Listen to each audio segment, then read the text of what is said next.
This is a storytelling session, so I'm going to begin my talk with a story. Once upon a time, a child came upon a butterfly struggling to emerge from its chrysalis. And filled with compassion, the child helped by peeling back the papery shell. And soon the butterfly emerged. But it could not fly. As it turns out, the butterfly needed the process of struggling on its own in order to be able to fly. As a college dean, I've spent a lot of time observing 18 to 24-year-old humans in their natural habitat. It is a true joy to work with this population, to be alongside them as they emerge. But I have to say, what worries me and my colleagues nationwide is the steady decline in the number of them who seem capable of going out into the world as adults. And set against the backdrop of this context, to me, the butterfly allegory is a warning.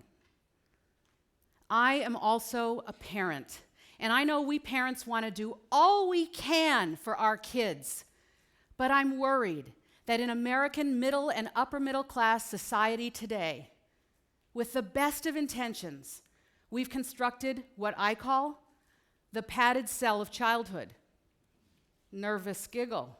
Do you know what I'm talking about? Everything is safe. Everything is planned. We tell them they're great. We solve their problems. We're there to catch them and prevent them from falling or failing. And within the padded cell, they're protected from having to figure things out on their own, from having to cope with disappointment, from learning what makes them happy. We hover over them to ensure their success, poised to intervene when needed. And you know what the message we send is when we do that? We're sending the message, hey kid, I don't trust that you can do this without me. And from the padded cell can sometimes emerge an adult child who's happy when the parent calls the professor or the landlord or the company. Let that sit with you for a moment.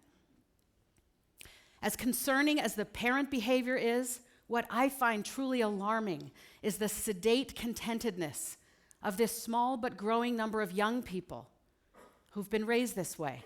Sure, they can tell us what they've accomplished, but not necessarily who they are, what they want, how they'll make their way. You know, because life actually isn't a padded cell. It's a wide open landscape of possibility.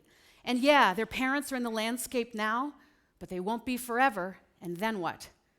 And in the meantime, mental health concerns are rising, and more 20-somethings are moving back home.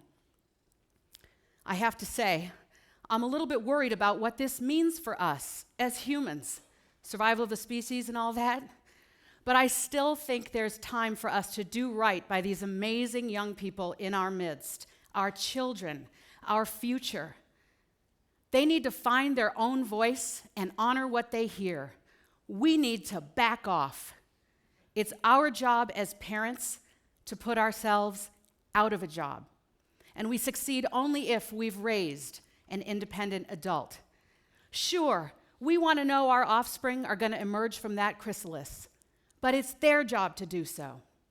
It's their job to fly. Thank you.